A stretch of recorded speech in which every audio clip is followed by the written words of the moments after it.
Reportagem. Numa altura em que se assinalam os 200 anos da morte de Napoleão, a RFI levou a cabo em Portugal uma série de reportagens sobre as invasões francesas. Depois de termos abordado duas batalhas, a do Vimeiro na primeira invasão e a do Bussaco na terceira, abordámos obviamente as linhas de Torres Vedras. E isto em várias frentes por estas duas linhas defensivas terem sido a estratégia que permitiu a ingleses e portugueses colocar em 1810 um travão definitivo às tropas napoleónicas quanto ao seu avanço rumo a Lisboa. Torres Vedras é, pois, uma das principais localidades celebrizadas por aquele dispositivo que permitiu garantir a derrota das tropas francesas. Mais de 2 séculos após os acontecimentos, o que é que se faz localmente em torno da memória destes acontecimentos?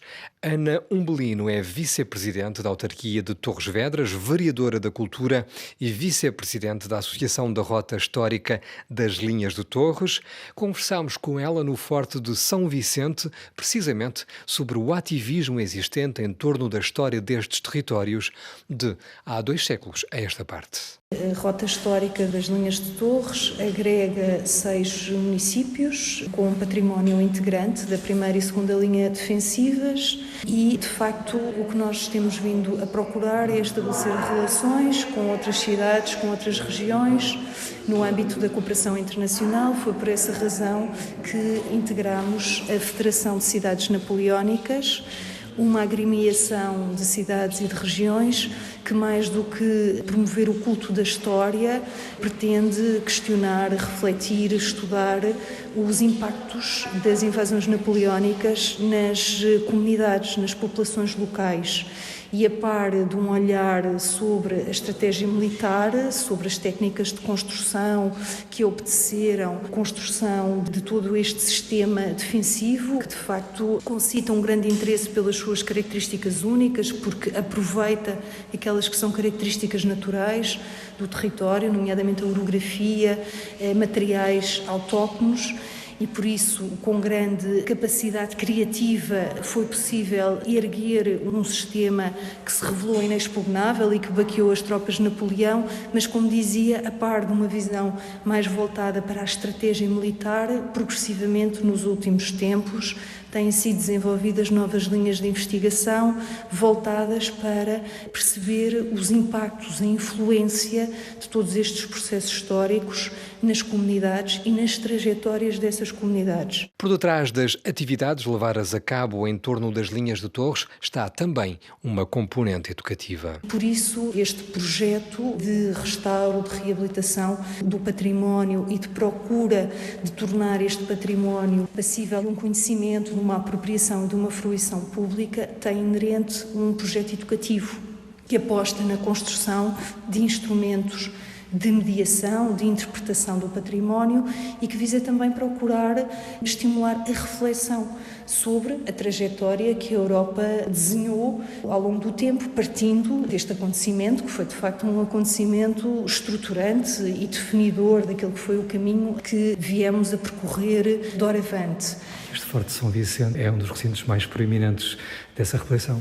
Sim, o Forte de São Vicente é de facto uma das fortificações mais emblemáticas e mais importantes que compõem este conjunto, este sistema defensivo. O que procuramos foi criar um centro de interpretação que ofereça recursos ao visitante para interpretar este episódio, este conjunto de episódios da história.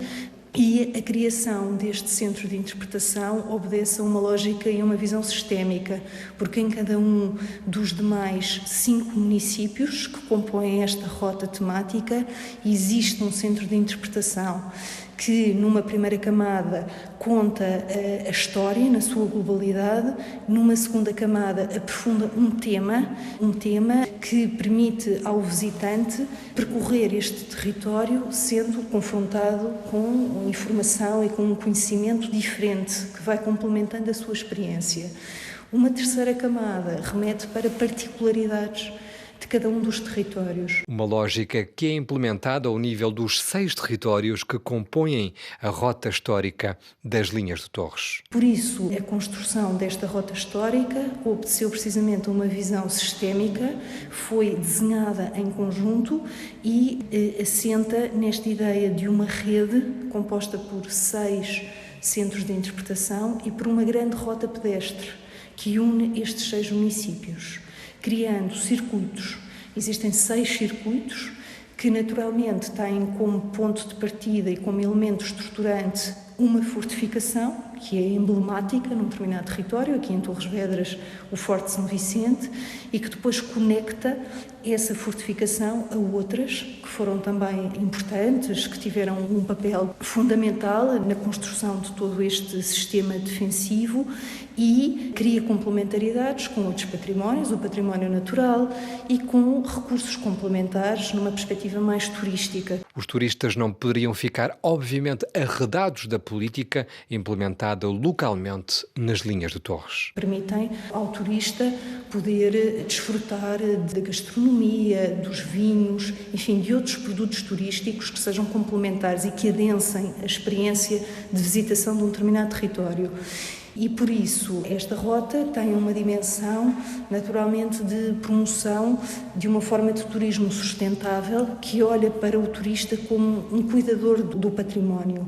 E daí esta intenção que se materializou na criação de uma grande rota pedestre, que é também ciclável, mas que apela para esses modos suaves de deslocação pelo território, convidando o cidadão a poder contemplar não só o património cultural edificado, mas também, naturalmente, a paisagem. Como sabemos, estas fortificações foram erigidas em pontos mais acidentados do terreno e, por isso, elas constituem de per si postos de observação da paisagem privilegiados.